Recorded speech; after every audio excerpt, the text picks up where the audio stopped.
Hello everyone, नमस्ते। म हुँ दिपा। हजुरलाई स्वागत छ इजी किचन रेसिपीमा। आजको रेसिपीमा मैले हजुरसँग शेयर गर्नको लागि छिट्टो मिठो बनेर तयार हुने हरियो मटर र टमाटरको छिट्टो मिठो फत्के लिएर आएकी छु सुरु गरौँ यसलाई बनाउनको लागि। यो फत्के अचार बनाउनको लागि सबैभन्दा पहिला त हामीलाई चाहिन्छ हरियो मटर, जुनको चाहिँ अहिले सिजन पनि छ। हजुरले सजिलै पाउन सक्नुहुन्छ। मैले यहाँ हरियो मटरलाई छोडाएर पखालेर सफा गरेर लिए। अब पकाउन सुरु गरौँ अचार। यसको लागि चाहिँ मैले एउटा कराई बसाले र तातेको कराईमा राखे तेललाई राम्रोसँग तात्न दिएपछि यसमा फुराउने जीरा फुराइसकेपछि अब भने यसमा राख्छौं काटेको प्याज र हजुरले कतिको पिरो खानुहुन्छ त्यो अनुसार खुर्सानी राख्नु होला। मैले भने 3टा खुर्सानी लिएकी छु।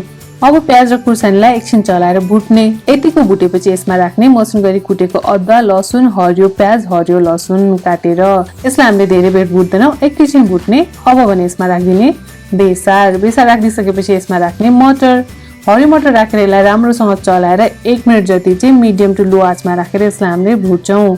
1 मिनेट जति यसलाई भुटिसकेपछि अब यसमा राखिदिने काटेको टमाटर राखे सँगसँगै यसमा राखिदिने स्वाद अनुसार नुन, त्यसपछि राखिदिने जिरा धनियाको धुलो, त्यसपछि राखिदिने चिल्ली फ्लेक्स। अब यसलाई फेरि राम्रोसँग चलाएर यो मसलाहरुसँग मिक्स गरिदिने। ग्यासको हिट चाहिँ हामीले राख्ने मिडियममा। एकछिन यसलाई मसलाहरुसँग मिक्स गरेर यहाँ चलाइसकेपछि अब भने ग्यासको हिटलाई लोमा राखिदिने। यसलाई छोपेर पकाउने जबसम्म टमाटर गलेर फतक्क हुँदैन। मैले भने यसलाई एकदमै लो हिटमा छोपेर 6 मिनेट जति पकाए। टमाटर लगभग गलेर पाकिसकेको छ, मटर त झन् छिटो पाक्नेमा पर्छ। अब यसलाई राम्रोसँग चलाइदिने। यतिको चलाइसकेपछि टमाटरलाई हामीले म्यास गरिदिने। यसरी म्यास गरेर फतक्क बनाइसकेपछि अब यसलाई 1 मिनेट जति चाहिँ हामीले नछोपिकन यहाँ पाक्न दिने।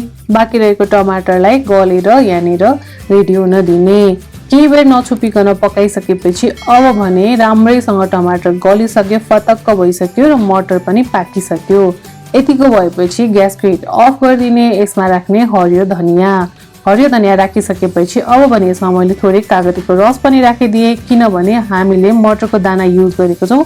हरियो मटरको दाना अलिक गुलियो हुने भएको हुनाले मैले चाहिँ यहाँनिर कागतीको रस राखे, किनभने फत्के भनेको चट्ट अमिलो पिरो हुनुपर्छ नि त। त्यसैले अब कागतीको रस हालिसकेपछि यसलाई मिक्स गरिदिने। अब तातो यसलाई सर्भ गर्ने। यसरी बनाएको यो हरियो मटरको फत्के अचार हजुरहरूले चिउरा, रोटी, भात जेसँग खानु भए पनि एकदमै स्वादिलो हुन्छ।